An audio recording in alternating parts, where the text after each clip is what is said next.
3, 2, 1.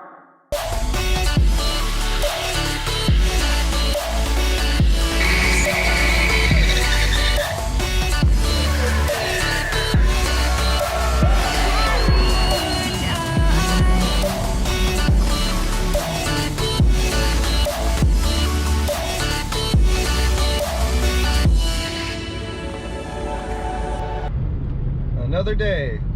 Got a bagged C10 with a 6-liter LS in it being dropped off for some diagnostics. I guess I would be doing a lot of LS diagnostic work. But yeah, this one will be a cool project. Didn't get much footage on the last car because the fact that it's a private collection, so I can't really share too much of what I'm doing on his stuff. So here's some more footage for you. So the C10 just arrived. As I said, it's a 6-liter swap. Just got some fresh tubs, vintage air. I'm getting ready to do the diagnostics on it, get this thing back up and going where it's running good down the road. It's a bagged, clean little truck.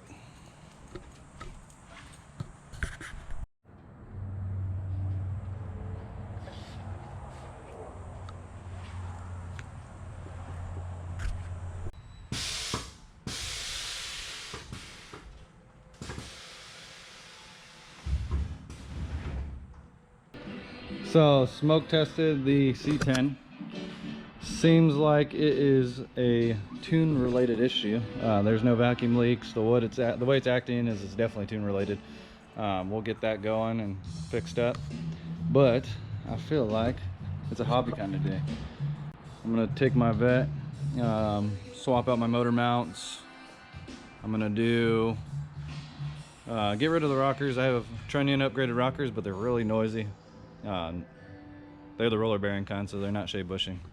We're gonna swap those out and put some other rockers on it. Camera dad had to swap out batteries. This side is, well, this side the coil packs are removed. It's ready to come off. Other side I will pull off right now. All right, let's see here.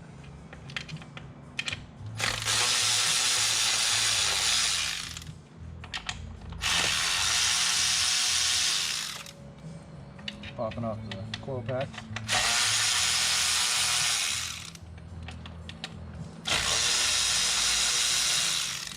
Downfall of the driver's side on the Corvettes is there's a bolt hidden right by the alternator. Been successful getting it out with the universal joint, and that's what I'm gonna try right now. A swivel.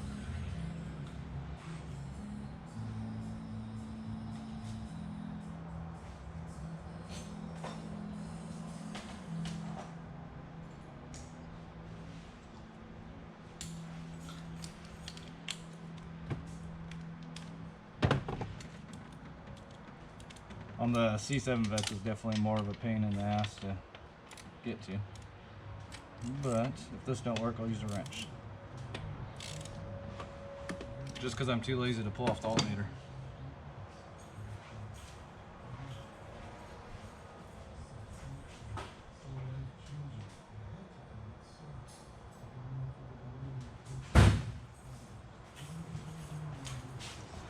This should do the trick.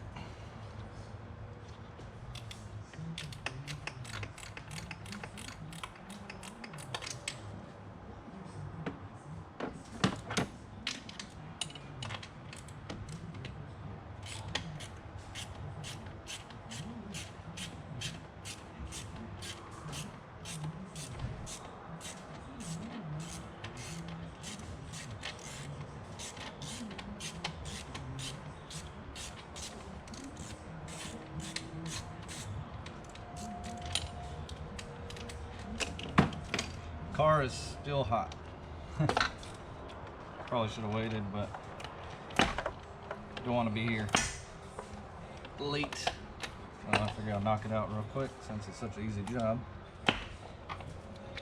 While I'm waiting for the tune file on the other one to upload.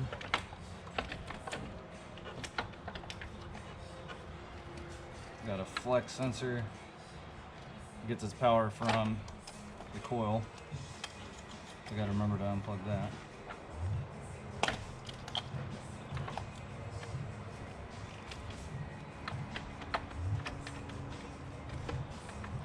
Cut off.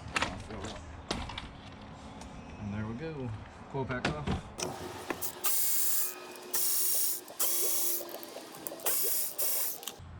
So it had what they call the sewing machine noise.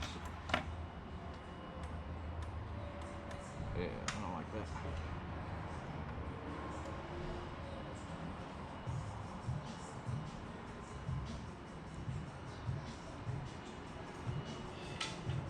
I guess I might as well take the other valve cover off.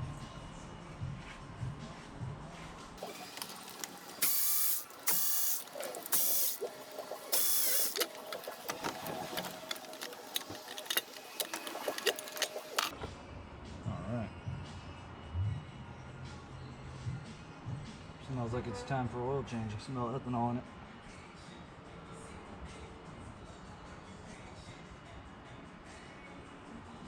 Awesome.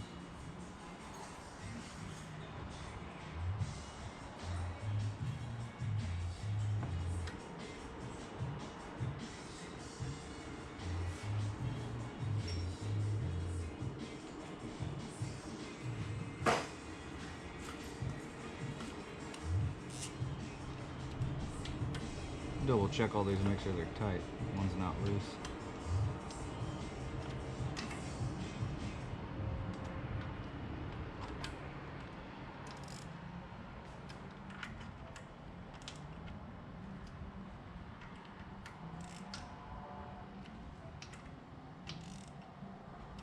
Damn, oil sprayed me in the face. They're all tight, so here we go. Let's change them.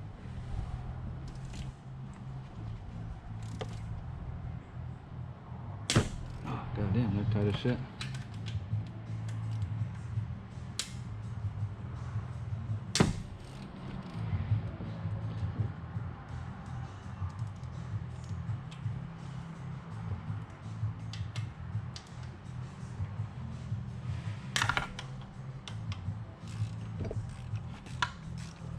I like to do all this stuff by hand, at least breaking them loose,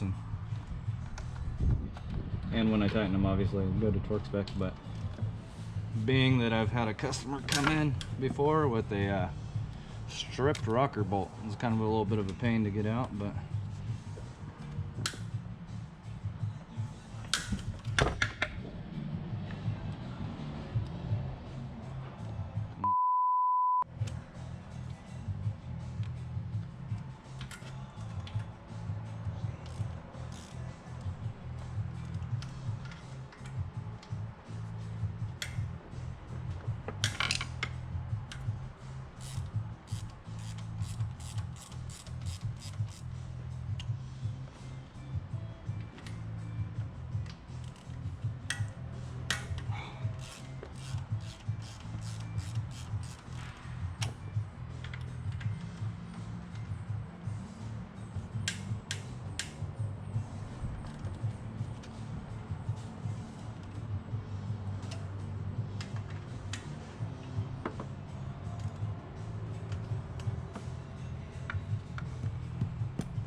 they seem way too tight.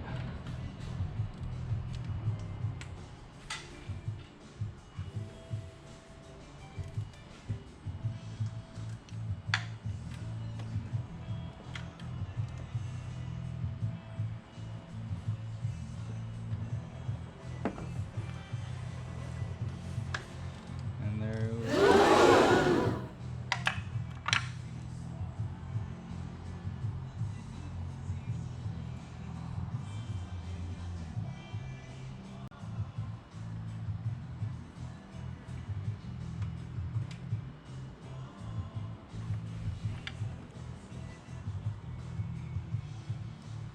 Oh, there's one that's going to be a pain. So unfortunately, this one's stripped, but what I did is hammered a Torx in there that was a little bit bigger, lightly tapped it in, and there we go, it's out.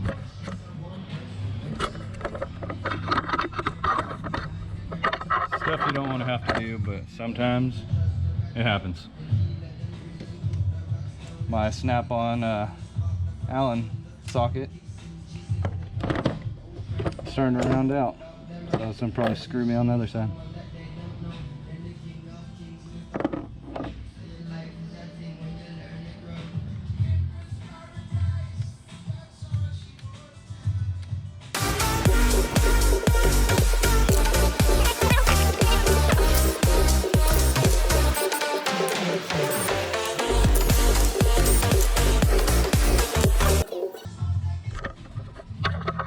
The valve springs are still all seated and in place. I was hoping I didn't lose a keeper or anything like that, but you know, shit happens.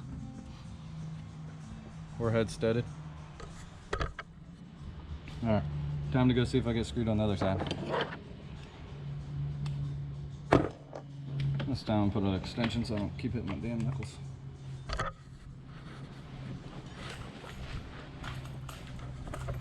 Alright. Oh, there we go. One down.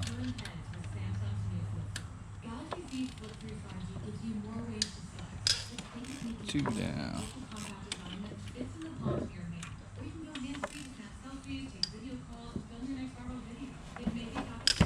Three down.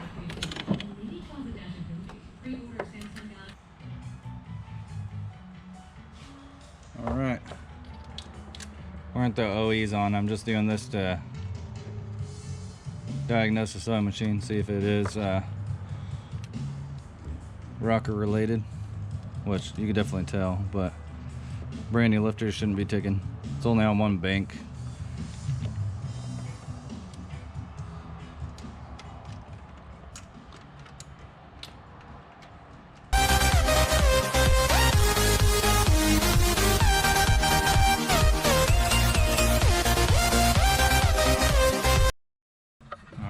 Now we got some OE rockers. Oh, it's debris. Looked like there's a crack. I was pissed.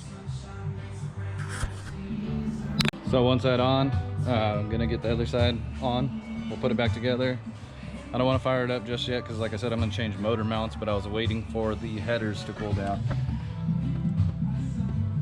Pretty dirty in here. The vents don't help. But here we go.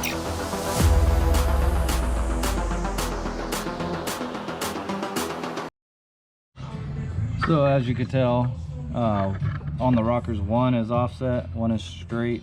Obviously you'll be able to tell right away by the way it aligns with the valves itself.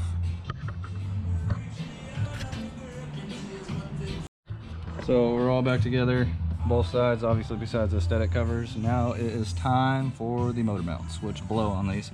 My buddy hooked me up with some motor mounts. I didn't know that one of them was stripped, so I put it on. Pain in the ass. Got it on there, solid motor mount. Go to tighten the bottom bolt, and like I said, it was stripped, unfortunately. But it is time to put some billet solid motor mounts on this bad boy. So the way I do it is I'll sneak through the first runner on the header, and you get right on top of it. A couple extensions in the universal joint. I do have a long extension, but it's 1/2 inch. I ain't trying to do all that. So now if I could find my ratchet, I'll break this one loose. I already got the bottom one, the one that was stripped. The video has a lot of jobs that I guess end up stripped. There we go, that one's loose. Obviously be careful for the spark plug right there.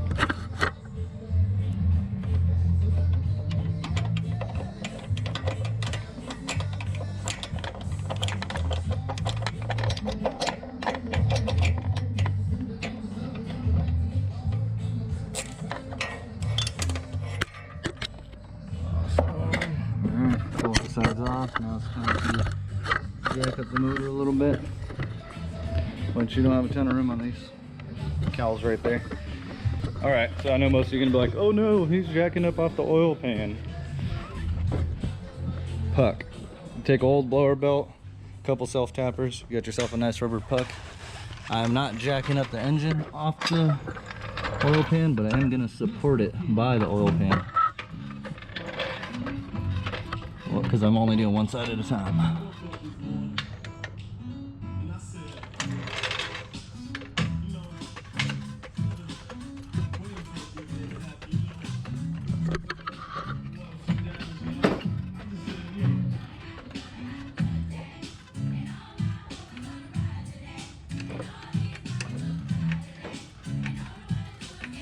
Okay, I'm jacking up a little bit off of that.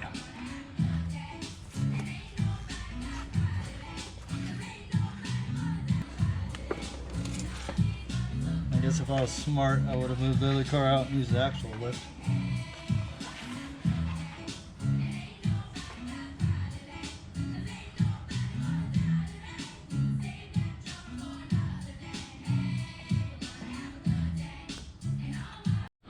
And just like that, motor mounts, rockers, all done. I don't hear any noise coming from the rockers at this moment, so we may be in the clear.